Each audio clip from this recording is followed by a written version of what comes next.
I'm Lauren, 32, and for 25 years, I believed my father died a hero in a tragic upstate orchard fire. But everything changed last Tuesday morning in my dim Albany office when my brother-in-law, Kyle, smugly forwarded me a property tax digital receipt. What did I actually find?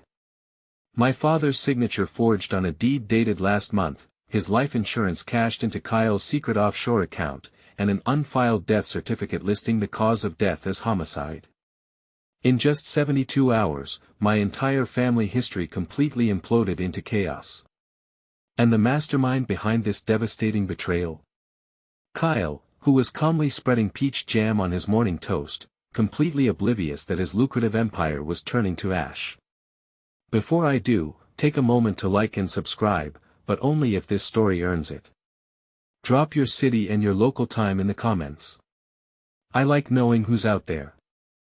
The text message arrived on a Tuesday morning, just as the sun was beginning to struggle through the gray haze over Albany. I was sitting at my desk in the basement of the municipal billing department, surrounded by the low, rhythmic hum of servers and the green glow of utility ledger screens. For the past 8 years, my life had been measured in gallons of water, kilowatt-hours, and delinquent commercial accounts.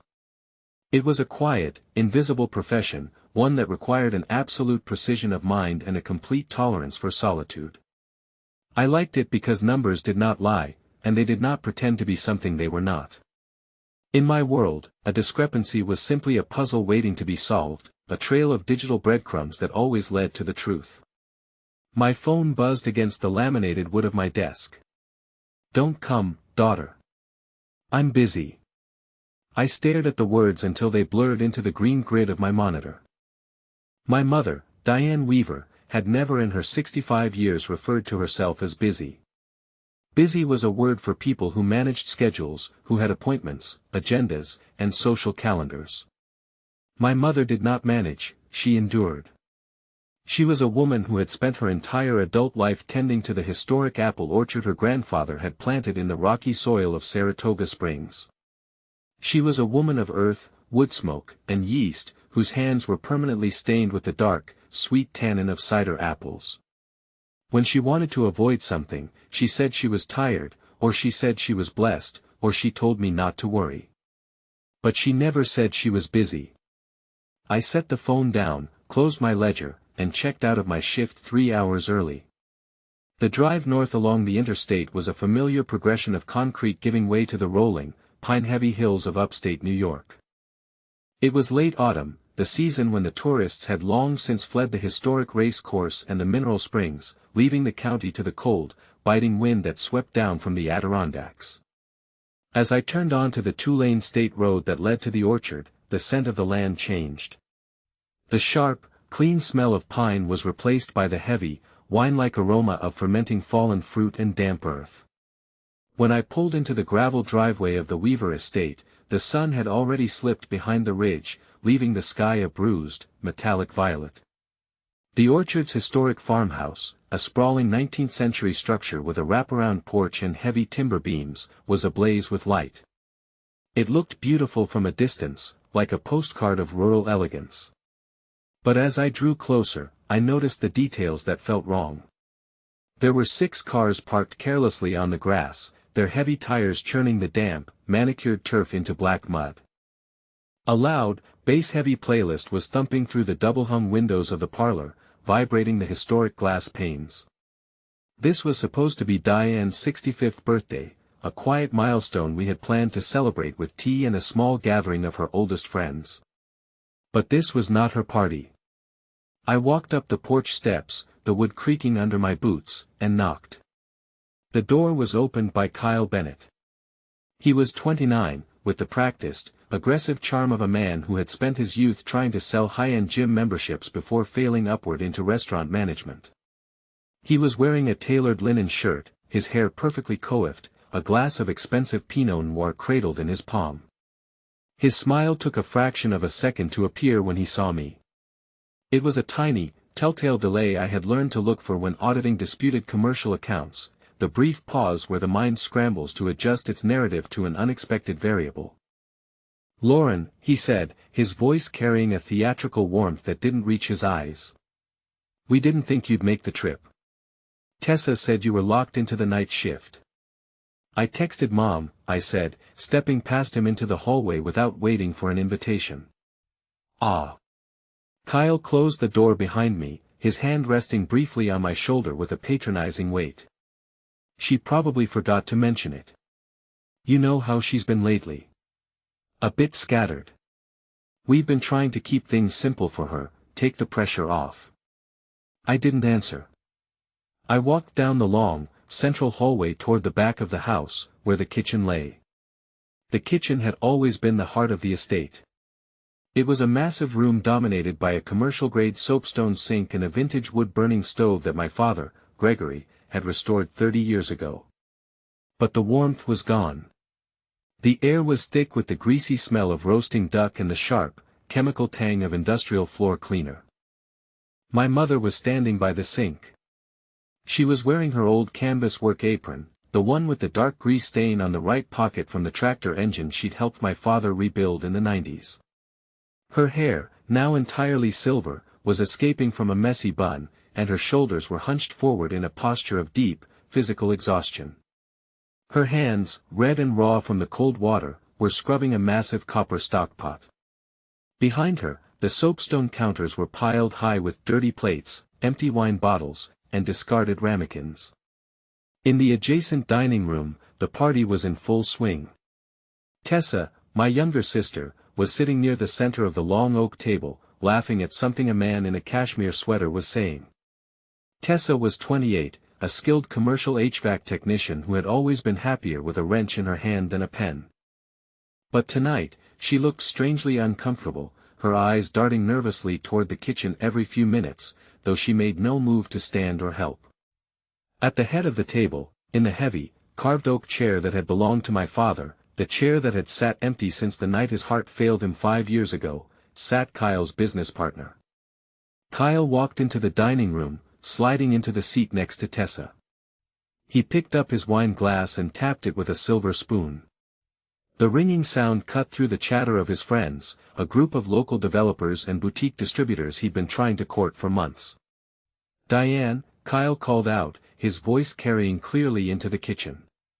Can we get the next course? And some more of that reserve cider? We're running a bit dry out here. My mother didn't look up from the sink. She simply nodded, her hand reaching for a clean dish towel to dry her wet fingers. I walked into her line of sight. Mom, I whispered. She gasped softly, her hand flying to her chest. Lauren. Oh, sweetheart. You shouldn't have driven all this way. I told you. I told you I had things handled here. She looked at me, and for the first time in my life, I saw fear in her eyes.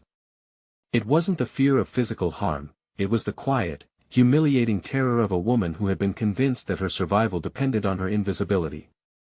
She was 65 today, but she looked 80. Her skin was translucent, the blue veins in her temples throbbing with a dull, constant ache. Let me help you, I said, reaching for the towel. No, no. She pulled back, her voice a frantic whisper. Kyle likes things done a certain way for his guests. He's running the business now, Lauren. He knows what's best. I just need to finish the dishes and bring out the tart. From the dining room, Kyle's voice drifted in again, louder this time, laced with a thin, mocking edge. Diane, seriously, are we on mountain time? We let you live here rent-free, the least you can do is keep the pace. At least try to be useful. A few of his friends laughed, a low, polite chuckle that made my stomach turn. I looked through the doorway. Tessa was looking down at her plate, her fingers tightly coiled around her napkin. She didn't say a word. She didn't look at her husband, and she didn't look at her mother. I didn't scream. I didn't make a scene. In my line of work, you learn very quickly that anger is a waste of energy. It alerts the debtor, it makes them defensive. The most effective audits are the ones conducted in absolute silence, where the subject doesn't realize they are being scrutinized until the final balance sheet is laid before them. I smiled.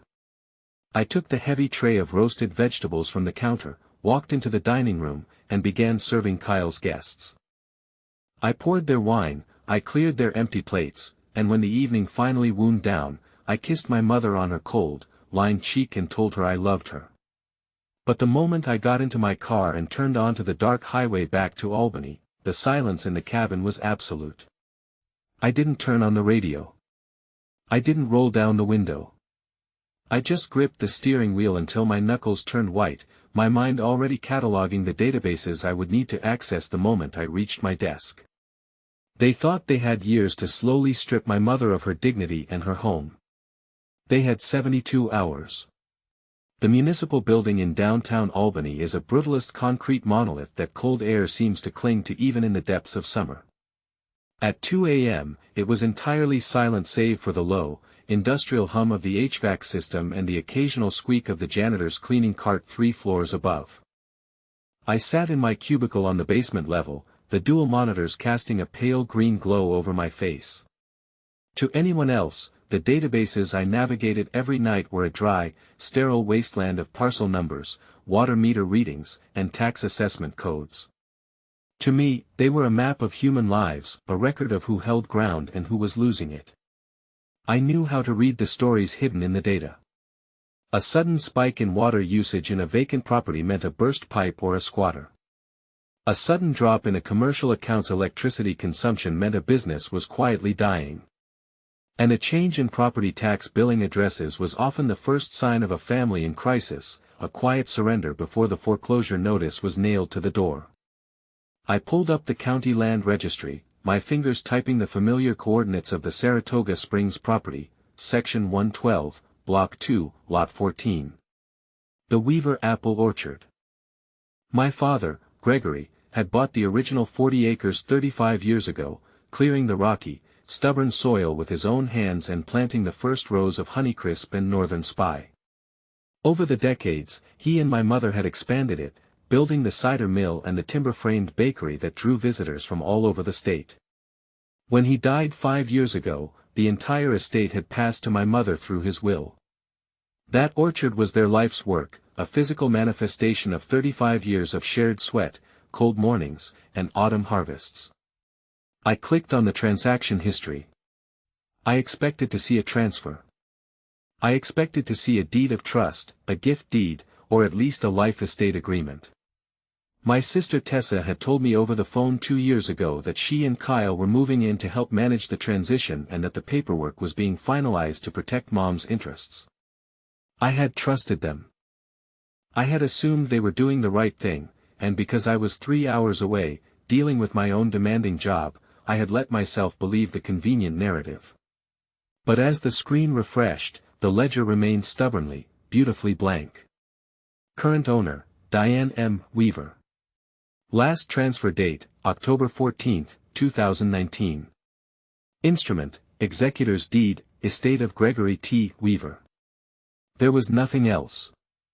No subsequent sales, no liens, no quitclaim deeds, no transfers to a limited liability company. The orchard, the historic farmhouse, the cider mill, and the bakery, an estate valued at easily $950,000, still belonged entirely, unconditionally, to my mother. I stared at the screen, my heart hammering a slow, heavy rhythm against my ribs.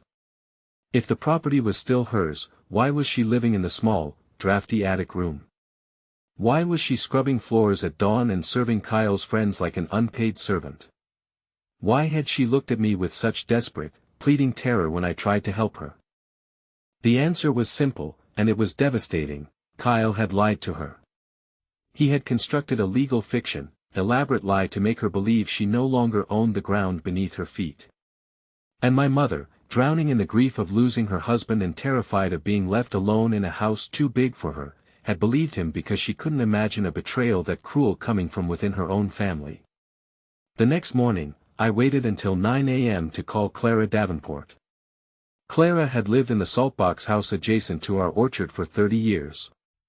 She was a retired librarian with a mind like a steel trap and an absolute refusal to mind her own business when she suspected someone was in trouble. When we were children, she was the one who would patch up our scraped knees and feed us oatmeal cookies while lecturing us on the local history of the Hudson Valley. "Lauren," Clara said, her voice instantly warm but laced with an undercurrent of sharp anxiety the moment she recognized my voice. "I've been hoping you'd call. I saw your car in the driveway last night. I almost walked over, but, well, things are different over there now." "How different, Clara?" I asked, leaning back in my chair and pulling a yellow legal pad toward me. "Tell me everything. And please, don't tell me she's fine." There was a long, heavy pause on the other end of the line. I could hear the faint, rhythmic ticking of a grandfather clock in her kitchen. "She isn't fine, Lauren," Clara said softly, her voice dropping as if she were afraid of being overheard. "Your mother stopped coming to the fence about 18 months ago. We used to have coffee every Tuesday morning. Rain or shine, we'd sit on her back porch or mine. Then, suddenly, she was always too busy. Or rather, that young man she married Tessa to would answer the door and tell me Diane was resting, or that she was in the middle of a baking run and couldn't be disturbed." "Kyle," I said, my voice flat. "Yes, Kyle. He has this way of smiling at you that makes you feel like you're trespassing on your own memories," Clara said, a rare touch of anger creeping into her refined voice. "I stopped trying to go over there 6 months ago. The last time I did, I saw Diane out in the orchard. She was hauling heavy crates of windfalls to the cider press. She looked so thin, Lauren. Her coat was torn at the elbow. I called out to her, and she looked around like she was afraid someone would see her talking to me. She told me she had to finish her shift or the kitchen wouldn't be ready for the weekend catering rush." "Her shift?" I repeated, my pen hovering over the paper. "That's what she called it. And then she said something that broke my heart. I asked her why she was doing all the heavy lifting when Tessa and Kyle were living there rent-free. She looked down at her boots and whispered, 'It's their house now, Clara. They signed the papers. I'm just grateful they let me stay in the attic. I don't want to be a burden.' She looked so small, Lauren. She looked like she had been erased from her own life." My hand tightened around the pen until the plastic casing groaned. "She actually said that? That they signed papers?" "She did. She wouldn't tell me what kind of papers, and before I could press her, Kyle came out of the cider mill and asked if I needed help finding my way back to the road. He was very polite, of course. But the message was clear. He has systematically cut her off from everyone who knew her before Gregory died." "Thank you, Clara," I said, my voice tight. "You've given me exactly what I needed." "Lauren," Clara called out before I could hang up. "Don't let them take that place from her. Your father poured his life into those trees. And your mother, she doesn't have much of herself left outside of that soil." "They haven't taken it," I said. "They just made her think they did." After I hung up, I sat in the quiet of my apartment, looking at the notes I had scribbled. Kyle was a failed restaurant manager. I knew from my sister's brief, strained phone calls over the last 2 years that his last venture, a trendy bistro in downtown Troy, had gone under, leaving him with a mountain of debt and a reputation for blaming everyone but himself. He had married Tessa, who was honest, hardworking, and completely blind to his manipulation, and he had seen the Weaver orchard not as a family legacy, but as a life raft to salvage his own failed ambitions. But he couldn't just buy the property, he didn't have the money, and my mother would never have sold it. So he had built a psychological trap. He had used my mother's vulnerability after Gregory's death. He had moved in under the guise of helping, and then he had presented her with documents. To a woman who had spent her life working with soil and recipes, legal jargon was a foreign language. She trusted her daughter's husband. She trusted her family. If Kyle had convinced her that she had signed over the orchard to save it from taxes, or as part of some fictitious family trust to protect her assets, he could make her believe she was a tenant in her own home. And once she believed she was living there by their grace, he could demand anything. A 12-hour daily kitchen shift. The cleaning of the farmhouse. The maintenance of the cider mill. All of it framed as her contribution to the household, her way of earning her keep in the drafty attic room. It was a masterpiece of domestic exploitation, executed with a warm smile and the language of filial duty. But a lie, no matter how carefully constructed, has no standing in a county ledger. It has no weight against a certified deed. I stood up, packed my laptop into my bag, and walked to my car. I didn't have a shift tonight. I had 72 hours, and the first step was to find the physical documents Kyle had used to bind my mother to her kitchen stove. I needed to see the forgery with my own eyes, and I needed to get my mother to sign the real papers before Kyle realized the ground was crumbling beneath him. Wednesday afternoon brought a biting, slate-gray sky that threatened the first snow of the season. I knew the orchard schedule by heart. Wednesday was the day Kyle drove into Clifton Park to pitch his high-end catering services to corporate event planners, and Tessa had a major commercial HVAC installation at a hospital in Glens Falls. The farm would be quiet. The only sound would be the wind rattling the bare branches of the northern spy trees. I parked my car a quarter-mile down the road, near the old stone boundary wall, and walked the rest of the way. The gravel crunched softly under my boots. I didn't use the front door. Instead, I walked around to the back porch, where a vintage cast-iron kettle sat on a wooden bench. I lifted the heavy lid, reached inside, and pulled out the spare key. It was cold, smelling of rust and iron, exactly where my father had kept it for 30 years. I let myself into the mudroom. The house was silent, but as I stepped into the kitchen, I heard the rhythmic, scraping sound of a hand peeler. My mother was sitting on a low wooden stool in the corner of the pantry, a mountain of bruised utility apples piled in a wooden crate beside her. She was wearing 3 sweaters, one on top of the other, her thin frame swallowed by the oversized wool. Her fingers were gray-blue at the tips, stiff from the chill in the unheated pantry. She was preparing the filling for the weekend cider donuts and pies, her movements slow, mechanical, and endless. "Mom," I said softly.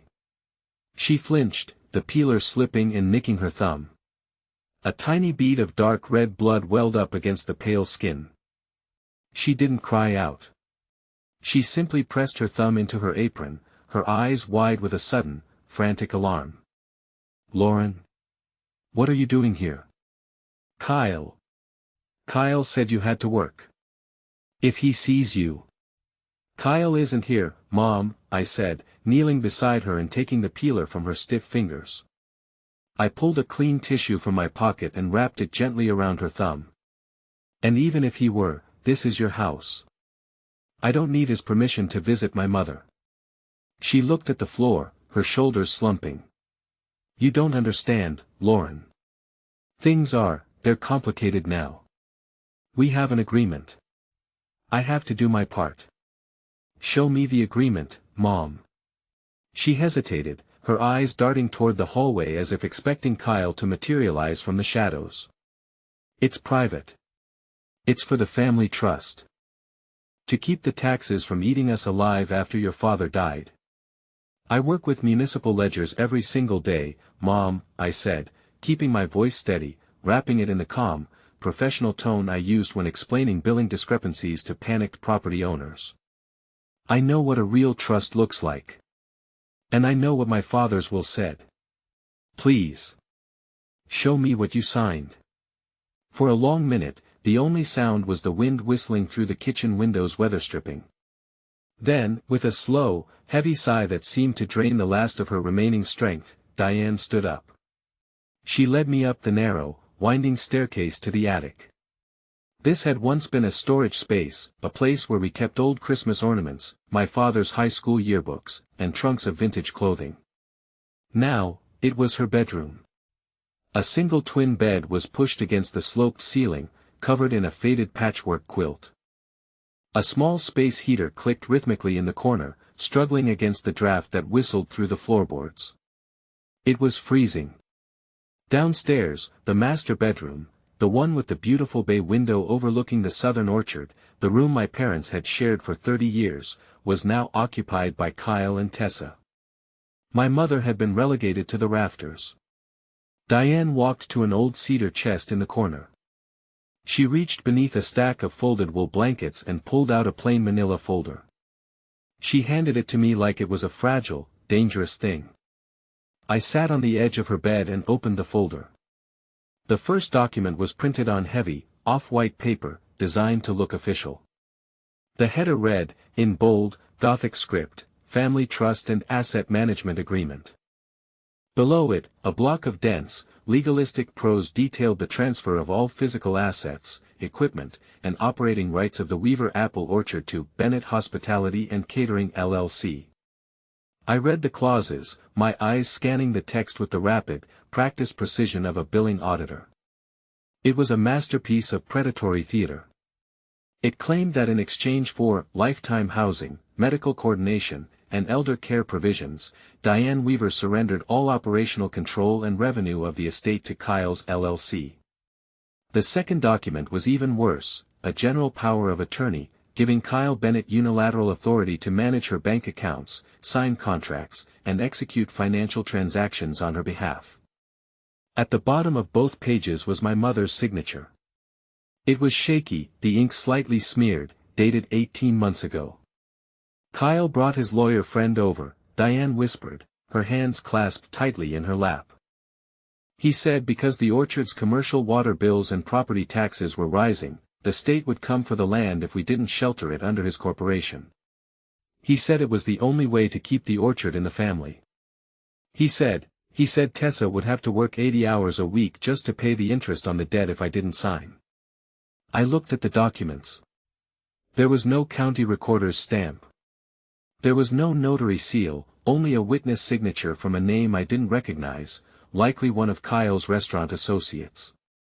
The legal descriptions of the property were completely absent, there were no parcel IDs, no section numbers, no metes and bounds. It was a completely fraudulent instrument, a prop printed on a home computer to terrify an elderly widow into submission. But my eyes caught something else in the folder, a series of bank statements from the orchard's business savings account.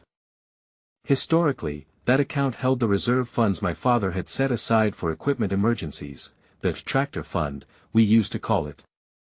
2 years ago, the balance had stood at $25,000. I flipped through the pages. Within 3 months of Kyle moving into the house, there were 5 separate transfers of $5,000 each, all routed directly into the operating account of Bennett Hospitality LLC. Kyle hadn't just stolen her peace of mind. He had cleaned out her savings to pay off his own failed restaurant debts, leaving her with nothing but a drafty attic and a chore list. My chest felt tight, a cold, hard knot of anger settling behind my ribs. But my hands remained perfectly steady as I pulled out my phone, opened my document scanner app, and systematically photographed every single page, front and back, ensuring the light from the small attic window captured every fraudulent line and shaky signature. "Lauren," my mother said, her voice trembling. "Is it bad? Do we still have the land?" I set the folder down and took her hands. They were so cold. I noticed that my father's silver signet ring, the one engraved with the Weaver family crest that she had worn on her thumb since the day he died, was missing. "Where is Dad's ring, Mom?" She looked down, her face reddening. Kyle said, he said it was valuable, and that with so many delivery drivers coming to the house for the catering business, it wasn't safe on my finger. He put it in his jewelry box downstairs. For safekeeping. I closed my eyes for a brief second, letting the cold fury wash through me, before opening them and looking directly into her faded blue eyes. "Mom, the papers you signed are completely fake. They have no legal power. They were never filed with the county, and they never will be, because they are a fraud. The orchard is still yours. The house is still yours. Every single apple on these trees belongs to you." Instead of relief, a look of profound, paralyzing terror washed over her face. She gripped my wrists with surprising strength. "No, Lauren, please. Don't say anything to him. If you fight him, they'll leave. Tessa will go with him. And then what? I'll be here alone in this big house.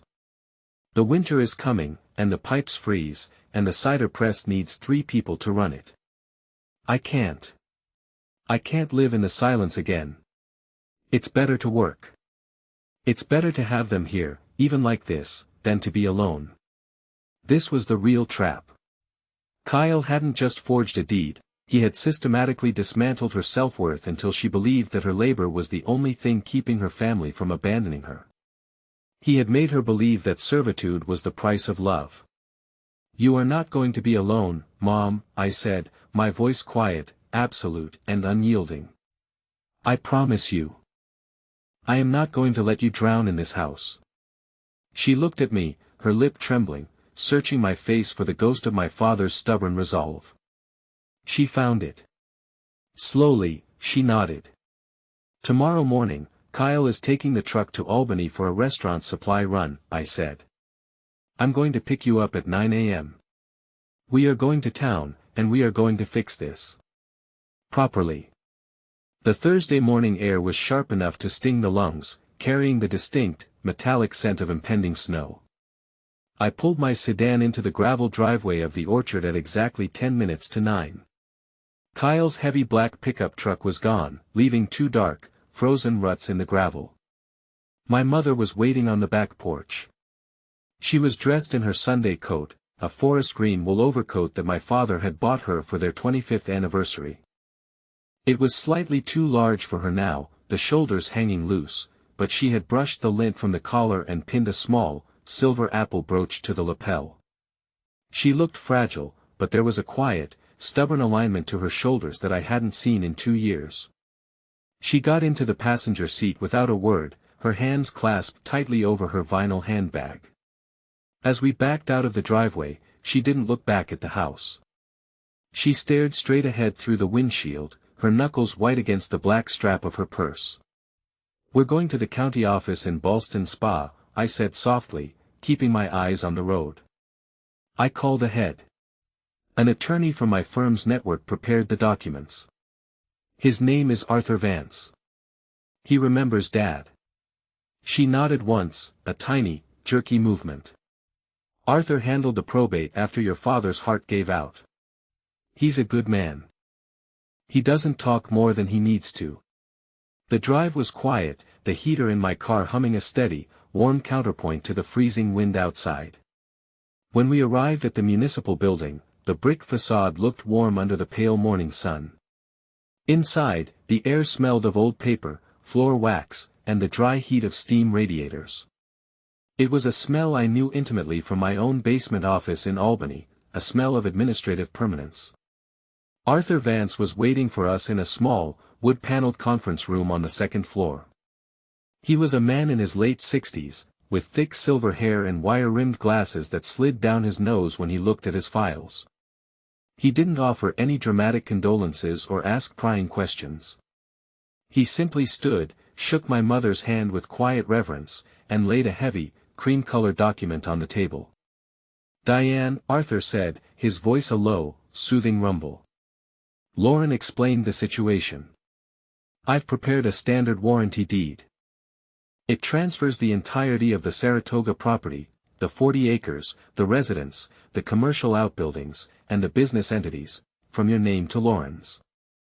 It includes a life estate clause for you, meaning you have the absolute, legal right to reside on the property for the rest of your days, completely independent of who holds the title." My mother touched the edge of the paper. Her fingers traced the bold, black lettering at the top, "Deed of Conveyance." Her eyes moved down the page, taking in the precise, legal language, the section block, the lot number, the metes and bounds that described the boundary line running from the old stone wall to the creek.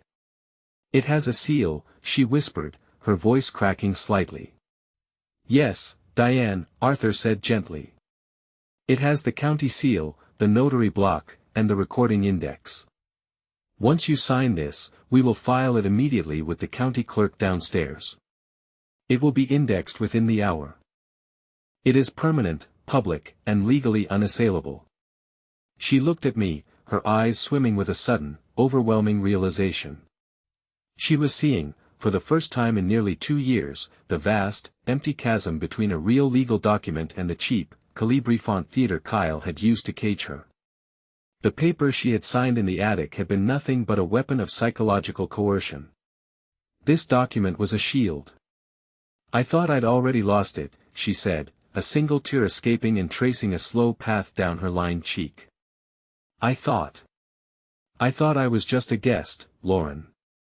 I thought if I didn't scrub the floors, if I didn't keep Kyle happy, he'd put me in a home. He told me the state would take the land because of the debts." "There are no debts, Mom," I said, leaning forward and placing my hand over hers. "The property taxes are fully paid. The water bills are current. The only debt in this family belongs to Kyle Bennett, and he has no right to use your soil to pay it." She took the heavy black pen Arthur offered her. Her hand shook for a fraction of a second, but as she pressed the nib to the paper, her signature came out clear, dark, and steady. It was the same signature she had used on 30 years of orchard tax returns, the same signature she had written alongside my father's on the original mortgage. Arthur stamped the document with his notary seal, the heavy metal press making a sharp, satisfying clack against the wood of the table. "It's done, Diane," he said. "The property is secure. Lauren is the sole legal owner of the Weaver orchard." We left the building 30 minutes later. Outside, the sun was a bright, cold coin in the sky. My mother stood on the concrete steps, her hand resting on my arm. She didn't look like she was drowning anymore. She looked like a woman who had just felt the solid ground beneath her feet for the first time in a very long time. "I want Gregory's ring back, Lauren," she said, her voice quiet but carrying a new, sharp edge. "You'll have it by Saturday night, Mom, I promised." The next 48 hours were exercise in cold, administrative preparation. I didn't go back to the orchard. I stayed in my apartment in Albany, surrounded by the physical evidence of Kyle's exploitation. I printed the certified copy of the original deed from the county database. I printed the new, notarized deed transferring the property to my name. I printed the bank statements showing the systematic withdrawal of the $25,000 from my mother's savings account, highlighting each of the five $5,000 transfers to Bennett Hospitality LLC. Beside them, I placed the high-resolution photographs of the fake family trust agreement and the daily chore list Kyle had taped to the refrigerator. I organized them in a heavy white cardstock folder, separating each section with a neat, typed index tab. Tab 1, Legal Ownership, Certified County Records. Tab 2, Financial Misappropriation, Bank Ledgers. Tab 3, Fraudulent Instruments, Unrecorded Agreements. It was a perfect, indisputable audit. It was the same format I used when presenting evidence of commercial utility fraud to the city attorney. It contained no emotion, no narrative, and no drama. It was simply the truth, documented and sealed. On Friday evening, I drove to Clara Davenport's house. The retired librarian welcomed me into her warm, book-lined parlor, the scent of cinnamon and old paper instantly wrapping around me like a blanket. I laid the white folder on her mahogany coffee table. Clara adjusted her reading glasses and went through the pages, her face hardening with every leaf she turned. When she reached the photo of the daily chore list, the 12-hour shifts, the yard work, the cleaning schedule, she let out a low, whistling breath. "This is monstrous, Lauren," Clara said, her voice trembling with a quiet, scholarly rage. She was working like a tenant farmer on her own land. "And Tessa, how could Tessa let this happen?" "Tessa is blind, Clara," I said. "Kyle convinced her they were saving the family from ruin. He used her loyalty to her mother against her. But she's going to see the truth tomorrow night." "Diane's 65th birthday jubilee," Clara said, her eyes narrowing. "Kyle has invited half the boutique distributors in the county. He's calling it a relaunch of the Weaver cider brand. He's been bragging about it to the local papers." "I know," I said. "And that is exactly why we are going to show them the real ledger. I need you there, Clara. I need someone who knew my father, someone who can stand beside my mother when the noise starts." Clara closed the folder with a sharp, decisive snap. I'll be there at 6 o'clock sharp, Lauren. And I'll wear my best Sunday coat. Your father was a good neighbor, and your mother has suffered in silence for far too long. It's time to open the windows and let the cold air clear out the rot. As I drove back to my apartment through the dark, quiet hills of Saratoga County, the white folder sat on the passenger seat beside me. It felt heavy, like a stone pulled from the foundation of the farmhouse.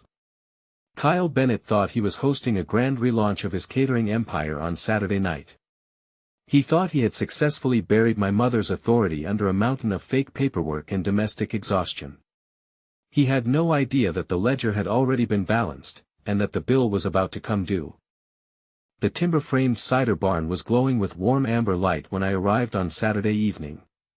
Kyle had spared no expense with my mother's stolen savings. String lights were draped across the hand-hewn rafters, and high-topped cocktail tables were scattered across the polished concrete floor. A polished oak bar had been set up near the copper cider presses, where a bartender in a crisp black apron was pouring sparkling cider cocktails. It was the grand relaunch of the Weaver cider brand, combined with Diane's 65th birthday, a theatrical showcase designed to secure Kyle's standing among the region's boutique distributors and local developers.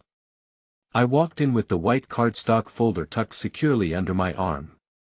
Clara Davenport walked beside me, her wool coat buttoned to the chin, her expression calm and unreadable. Near the center of the barn, Kyle was holding court. He was wearing a dark velvet blazer, gesturing expansively with a half-empty glass of reserve cider as he spoke to a group of men in tailored suits. Tessa stood slightly behind him, wearing a formal dress that looked stiff and unfamiliar on her. She was smiling, but her eyes were scanning the room with a quiet, restless anxiety. Then I saw my mother. She was standing near the catering prep station at the back of the barn, wearing her grease-stained canvas apron over her Sunday dress. She was holding a heavy silver tray loaded with hot duck confit sliders, her wrists trembling slightly under the weight. Her face was flushed from the heat of the ovens, and her eyes were fixed on the floor, her posture hunched as she waited for Kyle's signal to begin circulating among the guests. I didn't wait. I walked directly toward the main tasting table where Kyle's primary investors were gathered. Clara followed me, her steps steady and deliberate. "Kyle," I said, my voice clear and carrying easily over the low hum of jazz music playing through the speakers. He turned, his practiced host smile faltering for a fraction of a second before locking back into place. "Lauren. You made it. We were just about to raise a toast to the new era of the Weaver estate. Tessa, look, your sister is here." Tessa stepped forward, her face tightening. "Lauren, please. Not tonight. Kyle has worked so hard to put this together for Mom." "This isn't for Mom, Tessa," I said. I stepped up to the oak table, clearing a space between the decorative apple arrangements and laying the white folder down. I opened it, spreading the documents out in a neat, overlapping sequence. "What is this?" Kyle asked, his voice dropping its warmth, a sharp, defensive edge creeping in. "Lauren, we're in the middle of a business presentation. If you have family matters to discuss, it can wait." "It can't wait," I said. I pointed to the first document, the certified deed from the county recorder's office. "This is the official land registry record for the Weaver apple orchard. It shows that Diane Weaver has been the sole, legal owner of this entire 40-acre estate since Gregory's death 5 years ago. There has never been a transfer, a sale, or a legal trust filed on this property." Kyle scoffed, though his hand tightened around his wine glass. "That's administrative nonsense. We signed a family trust agreement 18 months ago to protect the estate from municipal debt. It was handled by my associates." "Your associates printed a fake document on a home computer," I said, pulling the photograph of his family trust agreement from the folder and placing it directly beside the certified deed. I looked at the local distributors standing around the table. "This paper has no county seal. It has no recording number. It has no notary stamp. It is a completely fraudulent instrument." Kyle used it to convince a grieving widow that she had lost her home, reducing her to an unpaid servant in her own kitchen. That's a lie, Kyle hissed, stepping closer, his face flushing a dark, angry red. Tessa, tell her. We moved in to save this place. We've poured our lives into this business. Tessa was staring at the documents. As a commercial HVAC technician, she spent her days reading blueprints, municipal permits, and strict state compliance codes. She knew exactly what a government seal looked like. She knew what a legally binding document required. Her eyes moved from the certified deed to the amateurish Calibri font on Kyle's trust agreement, and the color slowly drained from her face. Kyle. Tessa whispered, her voice shaking. Where is the county registration stamp? You told me you filed it in Ballston Spa. You told me the lawyer handled it. I pulled the bank records too, Tessa, I said, placing the highlighted savings statements on the table. Kyle didn't save the orchard. He withdrew $25,000 from Mom's emergency tractor fund within 3 months of moving in, transferring it directly into his failed catering LLC to pay off his personal debts. The silence in the barn was sudden and absolute.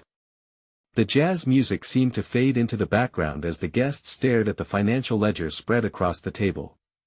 Clara Davenport stepped forward, her voice carrying the quiet, undeniable authority of a woman who had watched this family grow for 30 years. I've lived next door to Diane for 3 decades, Clara said, looking directly at Kyle's prospective business partners. For the last 18 months, I've watched this man systematically isolate her. I've watched her haul heavy crates of fruit in the freezing rain while her coat was torn. I've been turned away at the door and told she was too busy to see her oldest friends. He didn't shelter her. He enslaved her. I pulled the final document from the folder, the daily chore list Kyle had written in his neat, aggressive hand. This is the house agreement Kyle made her sign, I said, reading the text aloud. 12-hour kitchen shifts, yard maintenance, and cleaning duties, in exchange for being allowed to sleep in her own drafty attic. He made her believe that if she stopped working, she would be thrown out of her own home. One of the distributors, a prominent local cider merchant, looked at the documents, then at Kyle, and slowly set his glass down on the table. I think we should go, he said quietly to his colleagues. No, wait, Arthur, it's a misunderstanding, Kyle stammered, his composure completely shattering. It's a family dispute. The business is solid, the assets are. But the guests were already moving toward the exit, their heads bowed, leaving their half-empty glasses on the high-top tables. Within 2 minutes, the barn was empty of everyone except the family and Clara. Tessa was standing perfectly still, her hands shaking as she looked at her husband. You lied to me, she said, her voice a ragged whisper. You told me we were saving her. You told me she wanted to do the kitchen work to stay active. Kyle didn't look at her. He was staring at me, his eyes wide with a desperate, venomous hatred. You think you're so smart, Lauren. With your little billing ledgers and your county records. You've ruined this business. You've ruined everything we built. You didn't build anything, Kyle, I said, my voice cold and steady. And you have 72 hours to pack your things and vacate this property.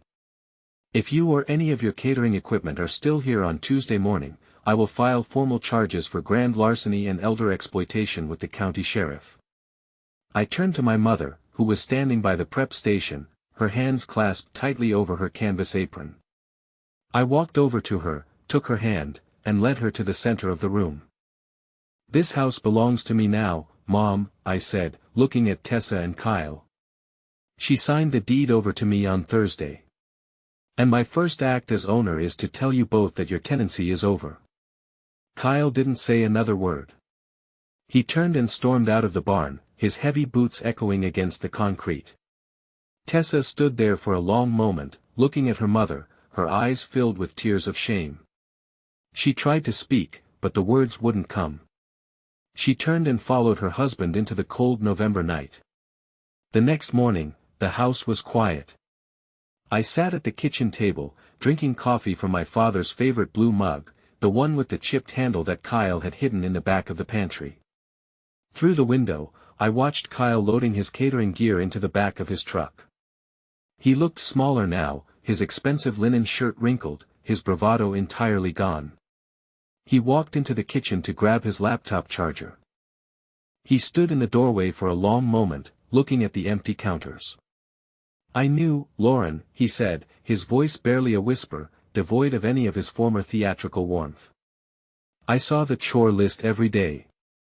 I watched her scrub the floors before the sun came up while I slept in. I knew what it looked like." "Then why did you do it?" I asked, not looking up from my coffee. "Because it was easy," he said, a hollow, pathetic laugh escaping his lips. "Because she never complained. Because it gave me free rent, a historic venue for my catering, and a wife who thought I was a genius. It was easier to pretend she was happy than to admit I was using her to keep myself afloat." He picked up his charger, walked out the front door, and drove away. The sound of his truck faded down the gravel road until there was nothing left but the wind in the pine trees. My mother came downstairs a few minutes later. She was wearing her bathrobe, her feet bare, her silver hair brushed neat. It was the first time in 2 years she had slept past 6 o'clock. She walked to the kitchen hook, where her gray canvas apron had hung for decades. She touched the fabric, her fingers lingering on the old grease stain from my father's tractor. Then, with a slow, deliberate movement, she took the apron off the hook, folded it neatly, and placed it in the trash bin. "I don't think I'll be needing that today," she said. She walked to the master bedroom downstairs, the room she had shared with Gregory for 30 years. She opened the jewelry box Kyle had kept on the dresser. Inside, resting on a velvet cushion, was my father's silver signet ring. She picked it up, slid it onto her thumb, and held her hand up to the morning light. The silver gleamed, cold and solid. We spent the afternoon restoring the house. I took down the massive, glossy canvas prints of Kyle's catering events from the parlor walls and carried them to the garage.